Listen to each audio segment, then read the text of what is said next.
新台病医内科部主治医师张昌伟表示，心血管疾病的成因大多为动脉粥状硬化造成，会互血管硬化、狭窄，进而造成塌条的。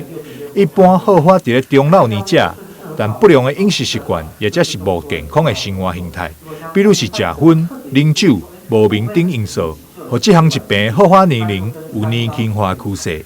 新台病最近就有一位26岁少年患者，因为兴奋就医，经过心血管摄影显示，竟然发现是冠状动脉严重狭窄。这是一个26岁的男性，那本身有肥胖的问题 ，BMI 大概33、34，非常的高，还有高血压、高血脂肪，这是药物顺从度不是很好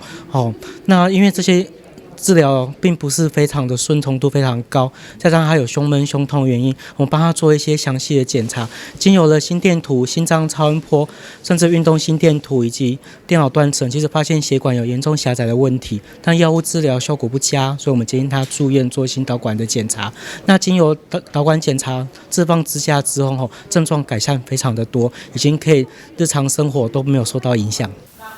真侪人伫日常生活当中，拢有可能发生胸闷、胸痛的状况，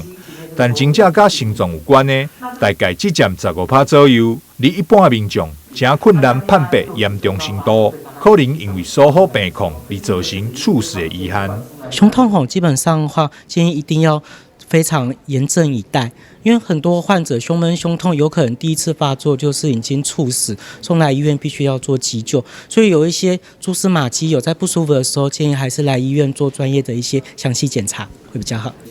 张昌伟医师表示，不管是少年人，也或是老年人，拢有可能发生胸痛、胸闷。大部分状况虽然是因为轻微病因造成，但若发生，应该小心为上，找专科医师检查，避免因为一时的轻忽而造成终身遗憾。台南新闻张硕伟采访报道。